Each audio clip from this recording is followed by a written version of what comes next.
ಬಹಿರಂಗ ಚುನಾವಣಾ ಪ್ರಚಾರಕ್ಕೆ ಇನ್ನೂ 6 ದಿನ ಬಾಕಿ ಉಳಿದಿದೆ. ಆದರೆ ಜೆಡಿಎಸ್ ಪಾಳೆಯದಲ್ಲಿ ಮಾತ್ರ ಚುನಾವಣೆಯ ಉತ್ಸಾಹ ಅಷ್ಟಾಗಿ ಕಾಣುತ್ತಿಲ್ಲ. ನೆರೆಯ ಮಂಡ್ಯ ಜಿಲ್ಲೆಯಲ್ಲಿ ಎಚ್.ಡಿ. ಕುಮಾರಸ್ವಾಮಿ ಪುತ್ರ ನಿಖಿಲ್ ಅಭ್ಯರ್ಥಿಯಾಗಿದ್ದು ಮುಖ್ಯಮಂತ್ರಿ ಆದಿಯಾಗಿ ಜೆಡಿಎಸ್ನ ಎಲ್ಲಾ ಮುಖಂಡರ ಗಮನವು ಅತ್ತ ನೆಟ್ಟಿದೆ. ಮತ್ತೊಂದು ಕಡೆ ದೊಡ್ಡ ಗೌಡರೆಂದೇ ಖ್ಯಾತಿಯಾದ ಎಚ್.ಡಿ. ದೇವೇಗೌಡರು ತುಮಕೂರು ಕ್ಷೇತ್ರದ ಅಭ್ಯರ್ಥಿಯಾಗಿದ್ದಾರೆ. ಹೀಗಾಗಿ ಈ ಇಬ್ಬರ ಅನುಪಸ್ಥಿತಿಯಲ್ಲಿ ಜಿಲ್ಲೆಯಲ್ಲಿನ ಜೆಡಿಎಸ್ ಪಡೆ ಉತ್ಸಾಹ ಕಳೆದುಕೊಂಡಿದೆ. ಕಾಂಗ್ರೆಸ್ ಜೆಡಿಎಸ್ ಮೈತ್ರಿ ಅಭ್ಯರ್ಥಿಯಾಗಿರುವ ಡಿಕೆ ಸುರೇಶ್ ಪರವಾಗಿ ಕಾಂಗ್ರೆಸ್ ಕಾರ್ಯಕರ್ತರು ಸಕ್ರಿಯವಾಗಿ ಪ್ರಚಾರಕ್ಕೆ ಇಳಿದಿದ್ದಾರೆ. ಜಾತ್ಯತೀತ ಜನತಾದಳದ ಕಾರ್ಯಕರ್ತರು ಅಲ್ಲಲ್ಲಿ ಕೈ ಜೋಡಿಸಿರುವುದು ಬಿಟ್ಟರೆ ಪಕ್ಷದ ಪ್ರಾಬಲ್ಯ ಇರುವ ಕಡೆ ತಾವೇ ಪ್ರಚಾರದ ನೇತೃತ್ವ ವಹಿಸಿದ್ದು ಕಂಡುಬರುತ್ತಿಲ್ಲ. ಕಳೆದ ರಾಮನಗರ ವಿಧಾನಸಭಾ ಉಪಚುನಾವಣೆ ಸಂದರ್ಭ ಡಿಕೆ ಸುರೇಶ್ ಸ್ವತಃ ಜೆಡಿಎಸ್ ಅಭ್ಯರ್ಥಿ ಅನಿತಾ ಕುಮಾರಸ್ವಾಮಿ ಪರ ಪ್ರಚಾರದ ನೇತೃತ್ವ ವಹಿಸಿದ್ರು. 1 ವಾರಕ್ಕೂ ಹೆಚ್ಚು ಕಾಲ ಸತತವಾಗಿ ಕ್ಷೇತ್ರ ಸುತ್ತಾಡಿ ಮತಯಾಚನೆ ಮಾಡಿದ್ರು. ಈಗ ಜೆಡಿಎಸ್ನಿಂದಲೂ ಅದೇ ಮಟ್ಟದ ಬೆಂಬಲ ನಿರೀಕ್ಷಿಸುತ್ತಿದ್ದೇವೆ, ಆದರೆ ಬೆಂಬಲ ಮಾತ್ರ ಅಷ್ಟಕ್ಕಷ್ಟೇ ಎಂಬಂತಿದೆ ಎಂದು ಕಾಂಗ್ರೆಸ್ ಮುಖಂಡರೊಬ್ಬರು ಹೇಳುತ್ತಾರೆ. ಸುರೇಶ್ ನಾಮಪತ್ರ ಸಲ್ಲಿಸುವ ದಿನ ಎಚ್.ಡಿ. ಕುಮಾರಸ್ವಾಮಿ ಸಾಥ್ ನೀಡಿದ್ರು. ಅಂದು ಜೆಡಿಎಸ್ ಕಾರ್ಯಕರ್ತರು ಹೆಚ್ಚಿನ ಸಂಖ್ಯೆಯಲ್ಲಿ ಬಂದಿದ್ರು.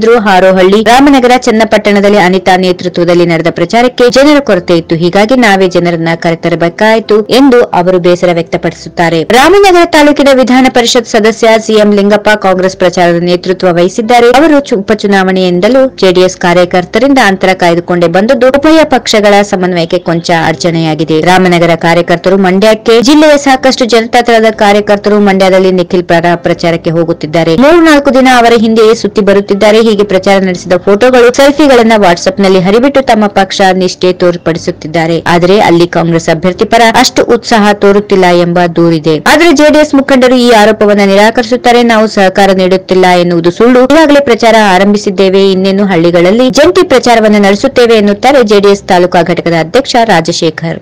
ಈ ವಿಡಿಯೋ ನಿಮಗೆ ಇಷ್ಟವಾದಲ್ಲಿ ಲೈಕ್ ಮಾಡಿ, ಶೇರ್ ಮಾಡಿ, ಸಬ್ಸ್ಕ್ರೈಬ್ ಮಾಡಿ.